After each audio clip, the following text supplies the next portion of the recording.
Hey y'all, I wanted to make this video to say just debunk a lot of the like fairy tale the popular opinions about Woodrow Wilson.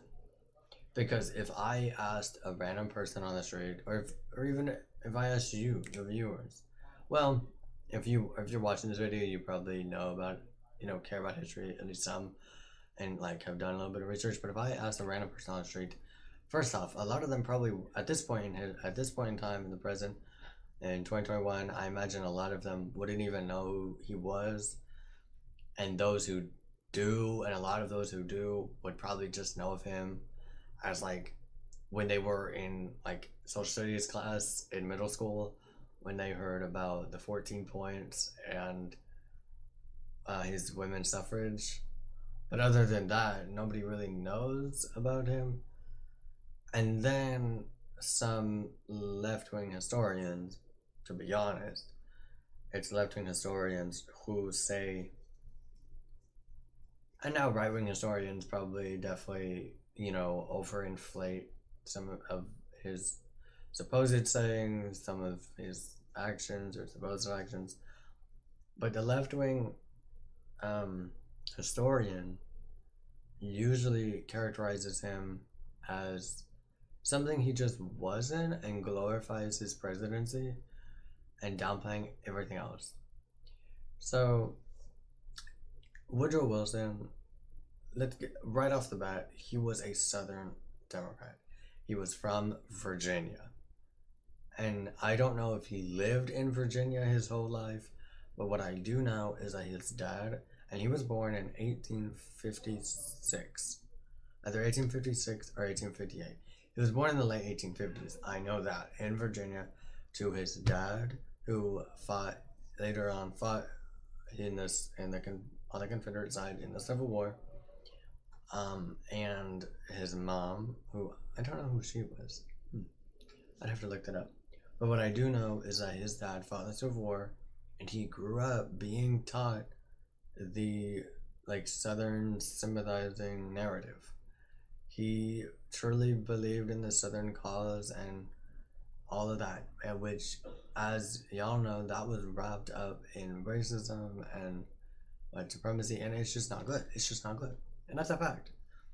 No, it's not about states' rights, y'all. It's just simply, and if it was, it would be about the state's right to own slaves and to discriminate on the basis of race. Because as you can see, after when they dehumanized, they as in the slave owners dehumanized the slaves, which were the vast majority of them, I believe, were black. So when a vast majority of the white slave owning Southern population owns and dehumanizes and owns a lot of black, like the vast majority of slaves, which are black, then they don't magically integrate. Like, there has to be some sort of, they dehumanize black people, and then that's when the whole Jim Crow thing. And so he grew up in the beginnings of the Jim Crow era, not Joe Crowley. Oh my god, that's a whole other person. But in the beginnings of the Jim Crow era, and he really believed in it. And I know this because when he went to college, he wrote a whole essay. Like, he got his history degree in the South, and in the South they literally go back 150 years, and you are a Southerner in Virginia, and you're going to middle school or high school or something like that. You're taking a social studies course, right? A history course, the history of America, and it would be a revisionist textbook. So many revisionist textbooks were happening in the South that just did not teach slavery properly.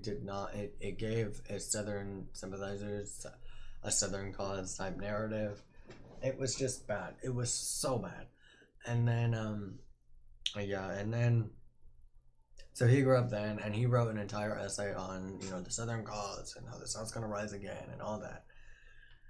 He was, and then after that, I think he went. I don't remember what he did immediately after that, but I know I'm gonna fast forward to where I do know, which is when he, like, he was a congressperson for a while, for a while, and then fast forward to his presidency, and he was by the time of 1912, actually no, by the time of the 1900s, um, it was Theodore Roosevelt, who he was a progressive Republican. He wanted workers' protections, and he didn't want the big monopolies to own, you know, everything and to have more power than the government. So that's when he broke up the monopolies and did all the acts that gave workers, you know, safety protections and stuff like that. Um, and you know, kind of wild. At least it was actually kind of wild for the time, to made it illegal for children to work. So child labor was made illegal during his administration, and the and so I imagine, because Woodrow Wilson was also a progressive, like, oh my goodness, he was a type of, I believe he was a type of, like, technocrat socialist type thing, where he wrote books on it.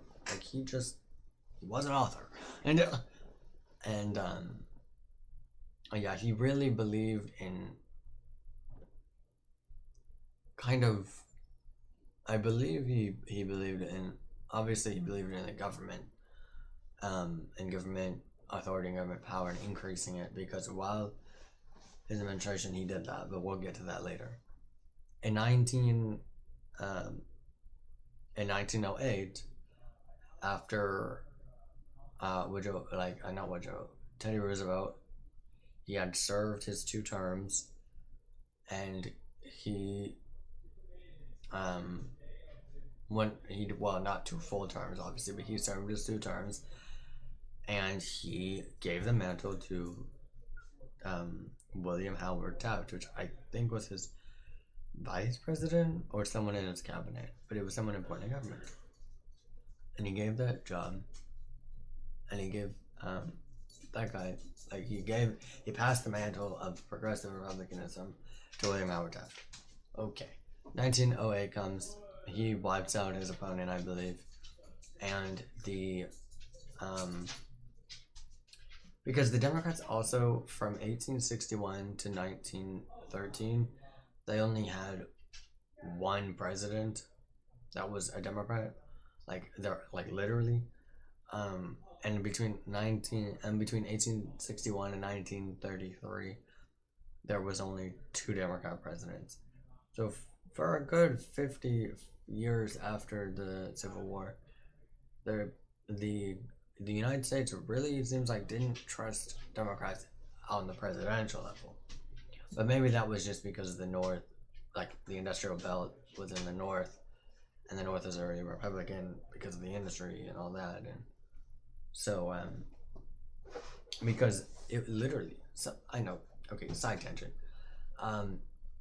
Democrats were they got a House majority in the 1876 House elections.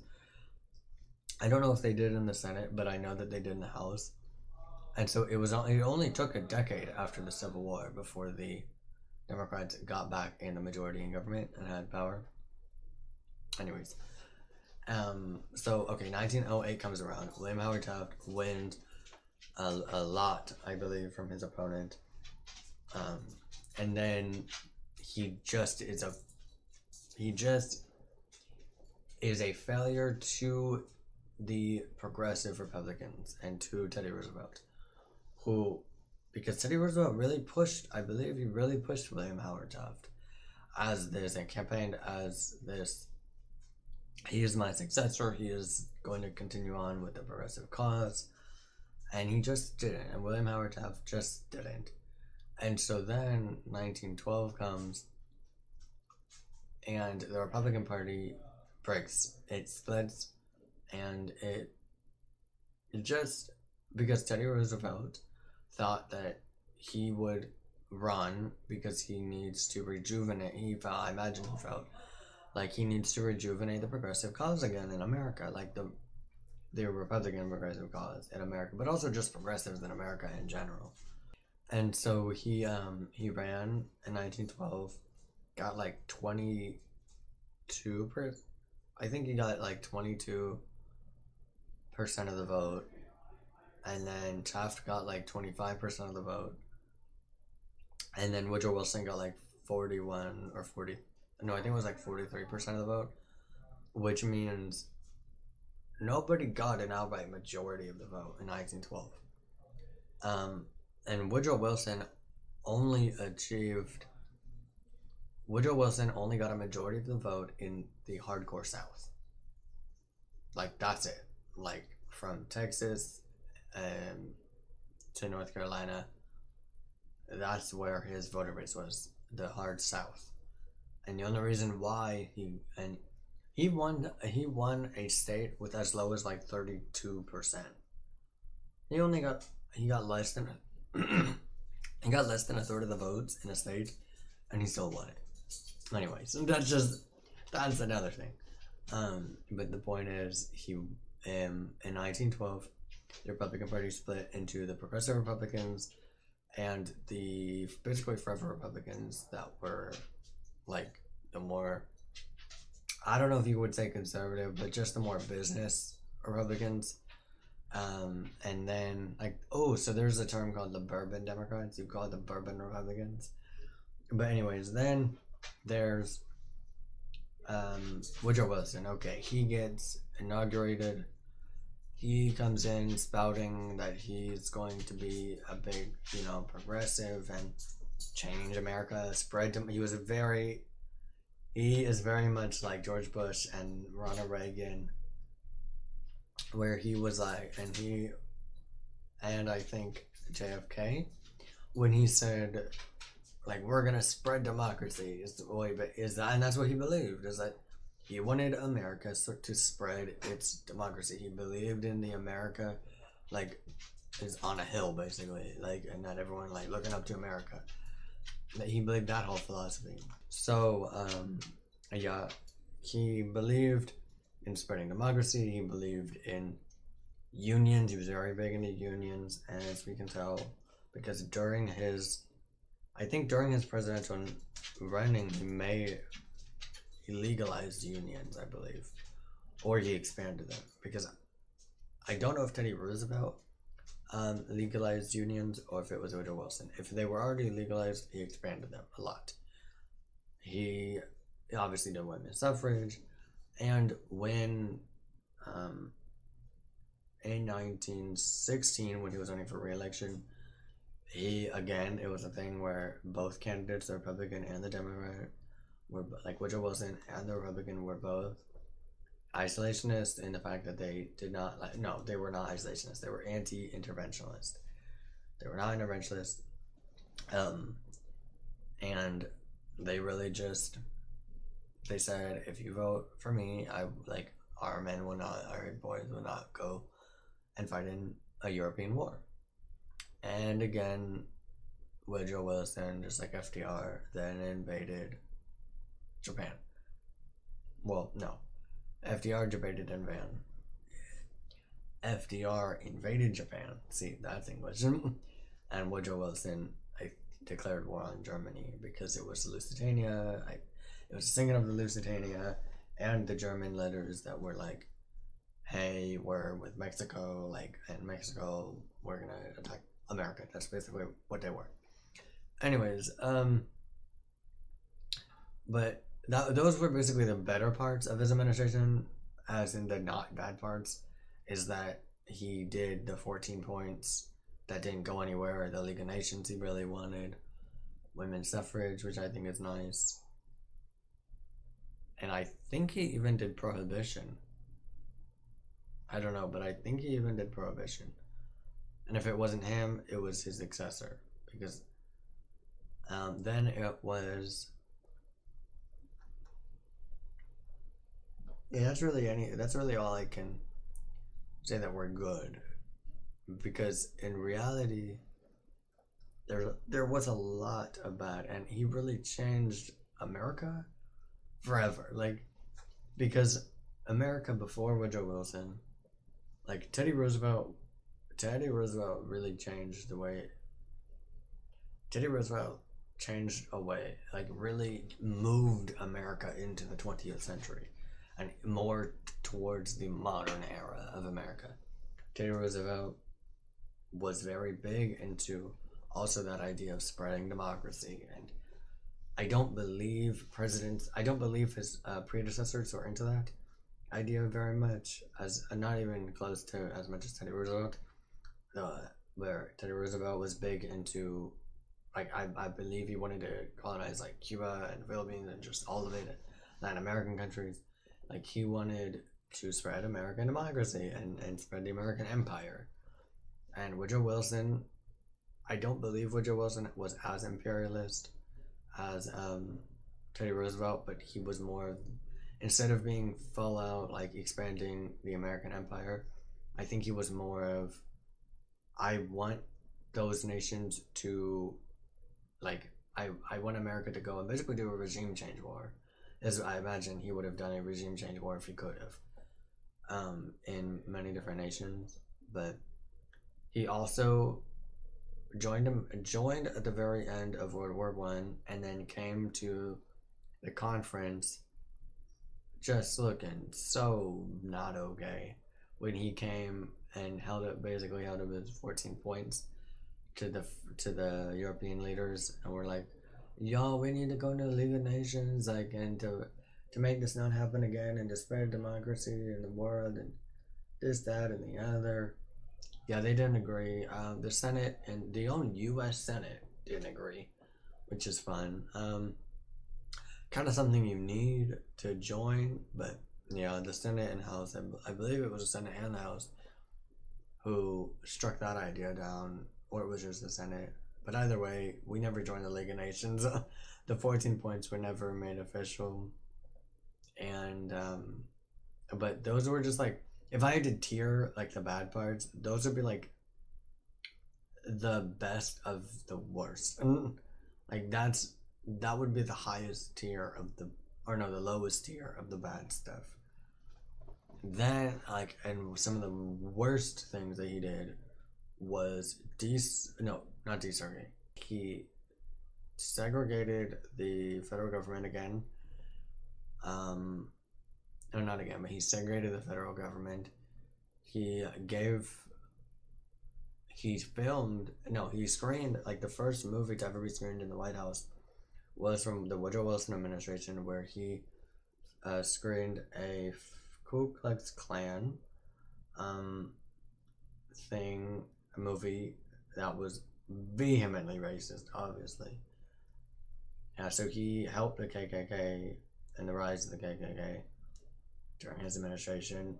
He did the Palmer raids, and I think it was the Palmer raids, but I know he raided people's houses. Which is just unconstitutional, but you know, you do you. He I'd have to look it up, but if I had to guess, I imagine his opinion on the 1917 revolution in Russia was probably positive. I don't know, I'd have to look it up, but if I had to guess, I'd say it was positive. And then the